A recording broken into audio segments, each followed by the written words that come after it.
கோவலன் மனைவி. கோவலன் மனைவி சிலம்பு திருடிய கள்வனின். போதும், யாகாவராயினும் நாக்காக்க மன்னா நாக்காக்க. யார் கள்வர்? என் கணவரா கள்வர்? இல்லை, அவரை கள்வன் என்று குற்றம் சாட்டிய கைவர்களே கள்வர்கள். ஆத்திரத்தில் அறிவு கண்ணை மூடிவிடாதே கண்ணகி. கையும் களவுமாக பிடிபட்டான் உன் கணவர். கள்வனை தமிழகத்து நீதி கொல்லாமல் விடாது என்பது உனக்கு தெரியுமல்லவா? நீதியில் இலக்கணம் உரைக்கும் நெடுஞ்செழிய பாண்டியனே, உனது நாட்டில் எதற்கு பெயர் நீதி? நல்லான் வகுத்ததோ இங்கு நீதி?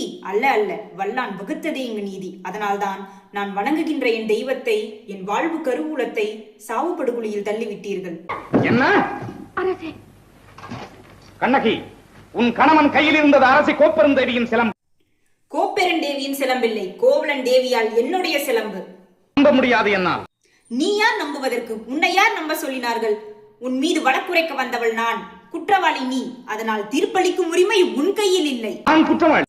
ஆம், நீ குற்றவாளி. அதனால் தீர்ப்பளிக்கும் உரிமை உன் கையில் இல்லை. இதோ இருக்கிறார்கள் பெருந்தன்மை பெரியோர்கள். இவர்களே இப்போது நீதிபதிகள். இவர்கள் உரைக்கட்டும் நல்ல தீர்ப்பு.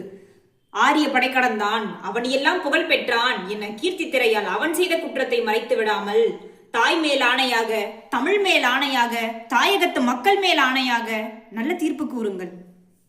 கோப்பெருந்தேவியின் சிலம்பினை கோவலன் திருடினான் என்பது குற்றச்சாட்டு. அதற்காக மரண தண்டனை. அது ஆராயாமல் அளித்த தீர்ப்பு. அதற்கு மன்னன் பொறுப்பு. இது என் வழக்கு. வழக்குக்கு என்னம்மா ஆதாரம்? ஆதாரம் இதோ இந்த சிலம்பு. இதற்கு இணையான மற்றொரு சிலம்பை தான் என் மணவாளன் விற்க வந்தார். மாபாவிகள் அவரை கொன்று குவித்து விட்டார்கள்.